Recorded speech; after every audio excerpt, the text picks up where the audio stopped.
The wind was restless that evening, moving across the ranch like something half alive, brushing against the sage and rattling the barn doors just enough to make a man wonder what the night was trying to say. Caleb Vance stood on the porch, hands braced on the railing, watching the last stretch of sunburned orange behind the far hills. He'd lived long enough on the frontier to know when a storm was coming. He could feel it in the quiet, in the way the dust didn't settle, in the way the air held its breath. But tonight, the storm wasn't in the sky. It was inside his chest, because behind him in the cabin he'd built with his own hands, she was there, Elara. He'd found her 3 weeks ago alone, bruised, and walking the ridge east of his property like she'd been trying to outrun her own shadow. She hadn't said much that first night. Hell, she barely said anything now, but her silence wasn't empty. It had weight, shape, a presence that filled the space between them in ways he didn't know how to explain. He'd offered her food and shelter because it was the decent thing to do. A man didn't leave someone stranded out there, not with a land as unforgiving as it was. But what he hadn't expected, what he hadn't planned for, was how she'd start to settle into his days so quietly, so naturally it felt like she'd been there far longer than she had any right to be. Tonight, though, something was different. He could feel it. Caleb. Her voice drifted out from the doorway behind him, soft, careful, like she wasn't sure if she should interrupt whatever thoughts had him standing alone on the porch. He turned. She was framed by the doorway, hair loose around her shoulders, sleeves rolled up from mending the old saddle he'd left on the table. The lamplight behind her drew soft gold across her cheeks, making her look like some wandering star that had fallen too close to earth. He swallowed. You should be resting. Long day. She stepped closer. I couldn't sleep. Something in her tone made every muscle in his back go tight. Not fear, not sadness, something else. Something he wasn't sure he should name. What is it? He asked, gentler than he meant to. Her gaze dropped to her hands, fingers whirring the hem of her shirt like she was trying to hold in words that wanted out. The thing you showed me earlier, she murmured, with the horse tack. I've been trying to fix the strap, but it keeps pulling wrong. Caleb let out a slow breath. He didn't realize he'd been holding tack, saddle straps, something normal, something simple. But then she stepped even closer, so close the faint lavender scent she carried drifted up to him, soft as a sigh. Can you show me again? She asked. Please. His pulse stumbled. The night suddenly felt too quiet, the porch too small. She wasn't touching him, not even close, but somehow he felt her. You felt that raw, unspoken tension threading the air, weaving tight between them with every breath she took. Yeah, he said, voice low. Yeah, I can show you. He grabbed the leather strap from the porch bench, motioned gently for her to come under the lantern light. She stepped beside him, head slightly bowed, the curve of her cheek catching the glow. Her fingers brushed the strap first. Then, by accident or by fate, they brushed his. She didn't pull away. Neither did he. Here, Caleb said, forcing his voice steady. You hold it like this. Not too loose, not too tight. Otherwise the leather strains. Her hand followed his. Slow, deliberate, tracing the movement with quiet attention. But the closer she leaned, the more he felt it, the pull, magnetic and dangerous, like two storms drifting toward the same sky. Caleb shifted his stance, trying to clear his throat, clear his thoughts, clear whatever the hell was happening between them. But then Elara whispered it so soft he almost didn't hear. It's too tight. He froze. Her fingers tightened just lightly on the strap, but her eyes were on him now, not the leather, wide, searching, full of something he didn't dare let himself hope he understood. You're gripping too hard, she said, voice low, warm, almost trembling. Can you loosen it? Please. It took him a second to find his breath again. He loosened his hold. She watched every movement. Better, he asked, though the word felt thick in his throat. She nodded, but her gaze didn't leave his hand. Don't stop, she whispered. Please, don't stop now. Caleb's heart slammed against his ribs, not because of the words but because of the way she said them. Like she wasn't talking about leather, or knots, or saddle work. Like she was talking about something deeper. Something she wasn't ready to name yet. He swallowed hard, forcing his focus back to the strap, back to the explanation he was trying desperately to keep steady. You want it firm, he said quietly. But not enough to hurt the material. Just enough so it holds. Her breath hitched, and suddenly he realized she wasn't listening to the strap anymore. Not really. Her eyes lifted slowly, met his. The world went still. Wind, distant crickets, rustle of the barn door, everything faded until all that remained was her, standing inches from him, looking at him like she was waiting for him to take the next step, or waiting for him to step away, if that was the safer choice. Caleb did neither. He just looked at her, trying to understand the thousand things she wasn't saying. Then her fingers slipped, suddenly, on the leather. The strap jerked, the motion pulling her off balance. Without thinking, Caleb reached out, catching her by the waist before she could stumble into the railing. She gasped. He froze. His hands were on her. Her breath was on his throat. Her heartbeat was pressed against his chest. Time stretched thin, thin enough to break. He should have let go. He should have stepped back. A decent man would have. A smart man definitely would have. But Elara's hands lifted slowly, so slow he felt every heartbeat between them and came to rest gently on his arms. "Caleb," she whispered, and this time there was no misdirection in her tone, only truth, and fear, and something that pulled him in harder than gravity. He tightened his hold just barely, not to claim her, not to cross a line he'd never disrespect, but because he didn't trust his voice enough to speak. Then, just as he opened his mouth to say her name, a sound cracked across the yard, a sharp snap, dry, metallic, like a twig or a boot stepping on one. Elara jolted. Caleb turned fast, pushing her gently behind him, his hand instinctively going to the knife on his belt. His breath hardened, his stance shifted. Someone was on his land, and whoever it was, they'd chosen the wrong damn moment to show up. Caleb's pulse hammered in his ears as he scanned the yard. The moonlight barely touched the horizon, leaving the corral and barn bathed in long shadows that danced with every flicker of the lantern. The sound, another crack, another shuffle echoed across the empty field. Whoever it was, they moved with purpose, deliberate enough to make him wary, yet careful enough to avoid the snap of twigs or rustling of gravel underfoot. Elara pressed closer behind him, her shoulder grazing his back, her small, warm presence grounding him in ways he hadn't realized he needed. She hadn't said a word since that first whisper, "Please don't stop now," and neither had he. Words would have betrayed him. Actions were safer, breaths safer. In the dark, they could still feel each other's rhythm, a steady counterpoint to the restless wind. "Stay behind me," Caleb whispered, voice low, almost lost in the night. His hand brushed against hers briefly, guiding her behind the shadow of the cabin. She obeyed without hesitation, silent and patient, as if she had always known the rules of survival in a world like this. The yard was empty, or so it seemed. A silhouette moved near the fence line, a dark blot against the faint light of the moon. Caleb's hand slid to the gun at his hip, fingers wrapping around cold steel. His eyes narrowed. Whoever it was, they weren't a stranger wandering by accident. There was intent in the way they prowled, like a coyote circling prey, testing the ground before the strike. Elara's fingers tightened on the strap she still held, the leather slick with her nervous grip. She didn't flinch when Caleb adjusted his stance in front of her, but her breath was shallow, betraying the calm she tried to maintain. "Easy," he murmured, almost to himself. "Just easy." The figure froze at the edge of the moonlight, and for a heartbeat, Caleb thought he imagined it a trick of shadow and imagination. But then, a voice cut across the night, sharp, mocking, and all too familiar. Well, look who's playing house out here." Caleb's jaw tightened. The voice belonged to Rourke Maddox, a man whose reputation across 3 counties was as feared as a rattlesnake in a barn loft. Rourke had a way of showing up at the worst times, and tonight was no exception. He stepped closer, boots crunching the gravel with an almost musical menace. "Thought I'd pay a visit," Rourke said, tipping his hat back just enough for moonlight to catch the scar across his left cheek. "Heard tell a little bird's been keeping you company, Caleb." Caleb didn't answer. He let his hand rest lightly on the gun, the weight enough to remind Rourke that he wasn't a man to push around. His eyes, however, never left the space between Rourke and Elara.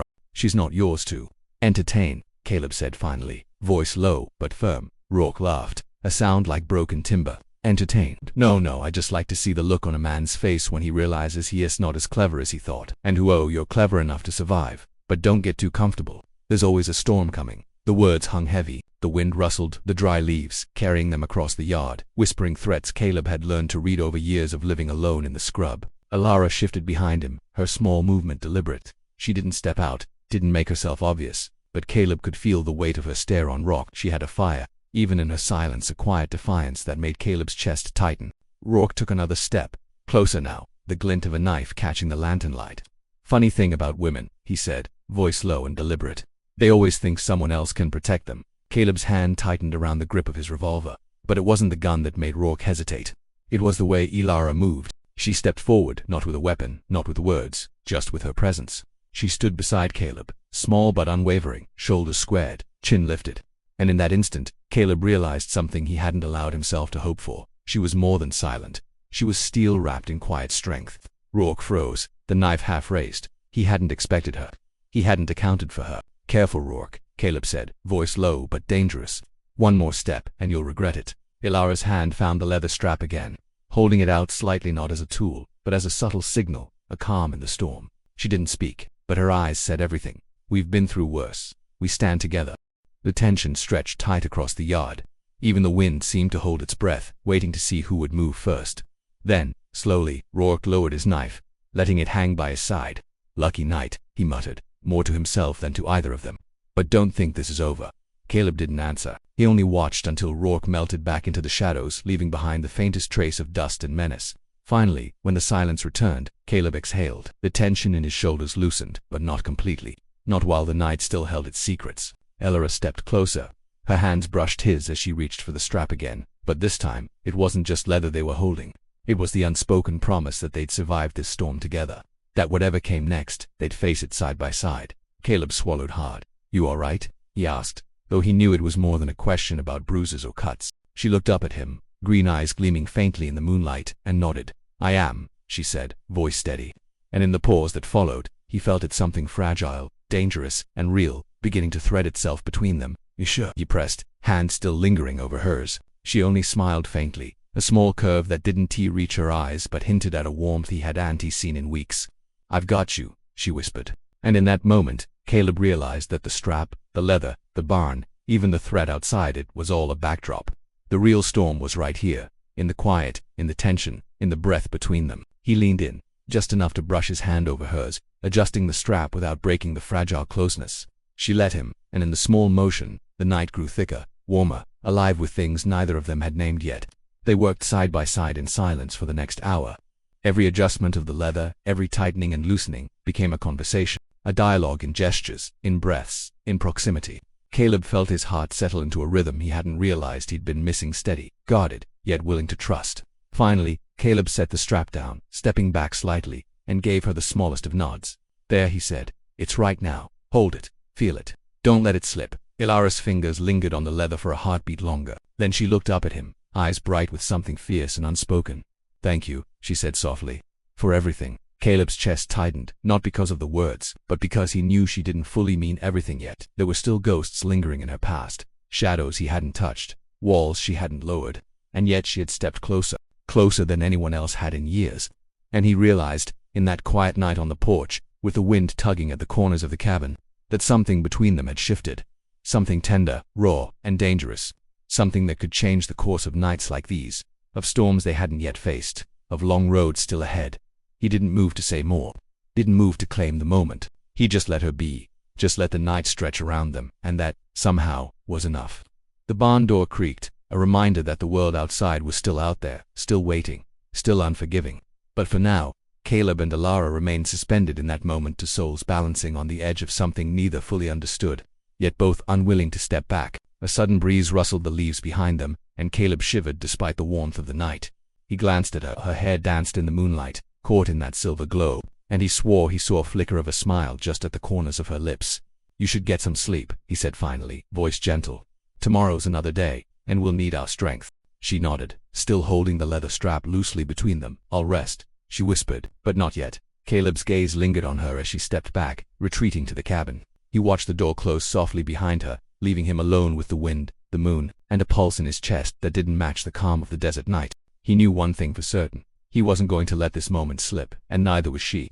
Somewhere in the darkness, between the whisper of the wind and the rustle of the barn, a new understanding had been born.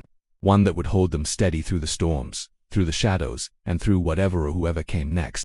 Because in the quiet heat of that night, Caleb realized that sometimes survival wasn't enough. Sometimes, it took courage to step close, and sometimes, it took even more courage to stay. The dawn came slow across the prairie, painting the horizon with streaks of gold and rose. The barn, the corral, and the cabin bathed in the first light of day, dust dancing in the shafts like tiny ghosts. Caleb stepped outside, boots crunching over dry soil, heart still heavy with the memory of last night's closeness. He could still feel Elara's warmth, her breath, the way her fingers had lingered on the leather strap. Small, fleeting, yet impossible to forget. He paused at the edge of the yard, hand brushing against the rough wood of the fence. The world felt quieter than usual, almost too peaceful. But Caleb knew better.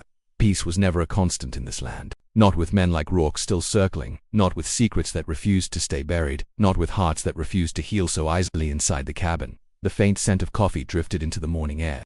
Elara moved silently, tending to the small stove, the fire flickering as she poured the dark liquid into chipped tin mugs. Caleb's gaze softened. Even in her silence she moved with purpose, deliberate, carrying herself like a survivor who had known too many storms. And yet, there was a fragility beneath it, a thread of vulnerability he wanted to protect, even as he feared it might unravel at any moment.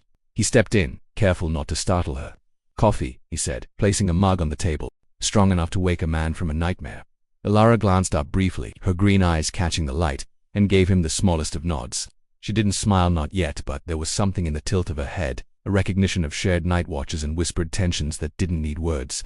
They drank in silence, the room heavy with unspoken truths. Caleb wanted to reach across the table, to trace her hand with his, to ask her to let him close the distance that last night had opened, but something held him back. Respect, perhaps, fear, perhaps, or maybe the understanding that trust, like a wound, could not be rushed. The morning air outside carried the faint scent of hay and sun-warmed soil, and Caleb knew that the ranch would demand their attention soon.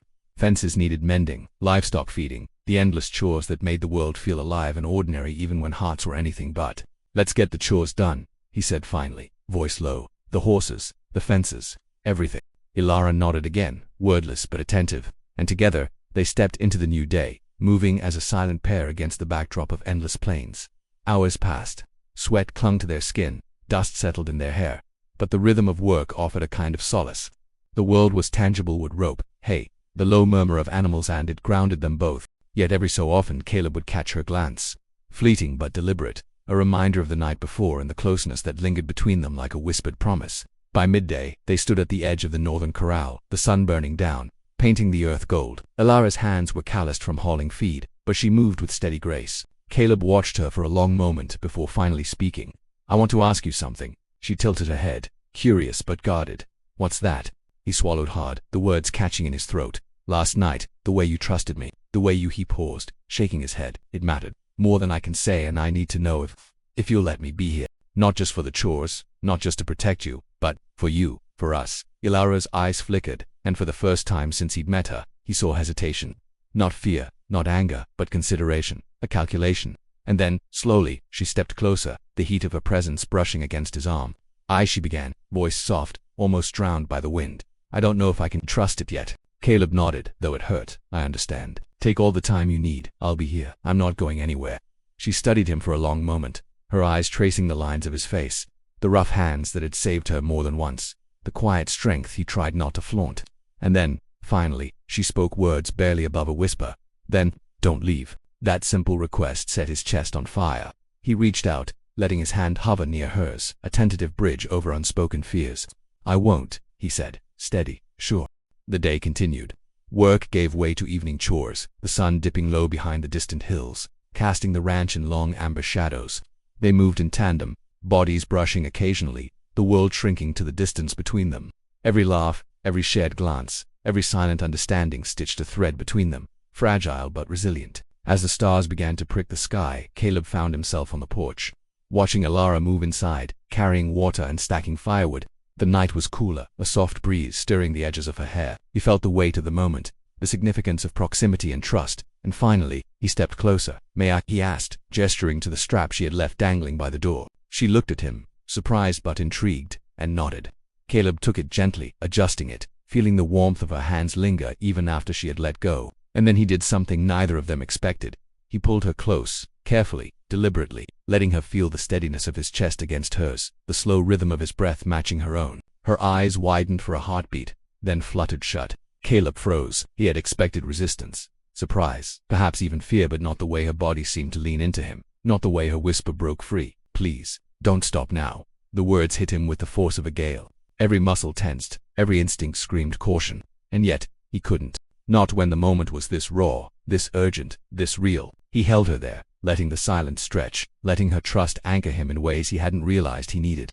The wind carried faint whispers of the prairie, the night alive with the sounds of crickets, distant coyotes, the faint rustle of trees. But in that moment, none of it mattered. Only the closeness, the warmth, the silent understanding passing between them. Slowly, deliberately, Caleb adjusted, careful not to overwhelm, careful not to break the fragile trust she had given him. Her small hands rested lightly on his chest, fingers brushing, tentative but steady. And in the quiet, in the heart of the night, a connection deepened, a bond forged in survival, in courage, in moments unspoken but deeply felt. Finally, Caleb spoke, voice rough but tender. "I won't stop," he said. "Not unless you tell me to. Not unless you want me to." Her breath hitched slightly, green eyes bright in the moonlight. I don't want you to," she whispered. He held her closer, careful, reverent. This wasn't a fleeting heat or a rash decision, it was acknowledgement of something deeper. Something that had grown slowly in the shadows, in the shared glances, in the protective silences. Something that made the harsh nights softer and the burdens lighter. Hours passed, or maybe only moments. Time seemed irrelevant. The prairie stretched endlessly around them, the night indifferent yet intimate. And Caleb realized that this closeness, this trust, this moment of raw honesty, was as much survival as any gun or fence repair. When at last he eased back slightly, just enough to look into her eyes, he saw something he hadn't dared hope for: relief, trust, and a glimmer of something more, something fragile but undeniable. He began, then shook his head. Words were useless here. Actions had spoken loudest, and the quiet confirmation in her gaze was enough. Elara leaned her forehead against his shoulder, letting the warmth of the moment anchor her. Caleb closed his eyes briefly, feeling the weight of history, danger, and desire all at once. He had saved her from threats outside, yes, but it was this closeness, this shared trust, that truly mattered, that truly healed. The wind picked up again, whispering through the prairie grass, carrying the scent of night and earth, of leather and wood, of moments suspended between past and future. And Caleb knew, as he held her gently, that nothing, not rock, not the storms of the world, not even time itself could undo this. Morning would come, storms would return, shadows would creep. But tonight, they had found something unshakable. The rancher and the survivor, side by side, tethered by more than circumstance, more than necessity, tethered by trust, by courage, by the fragile, dangerous thing called connection. And as the first faint light of dawn touched the horizon, Caleb realized that this closeness, this shared heartbeat in the quiet night, was the beginning, not the end of everything that mattered. He didn't speak. She didn't need him to. The night had said it all. And for the first time in years, the world felt like it could wait. Because sometimes, survival wasn't enough. Sometimes, it took courage to step close. Sometimes, it took even more courage to stay. And sometimes, the right moment, the right touch, the right whisper, could change everything.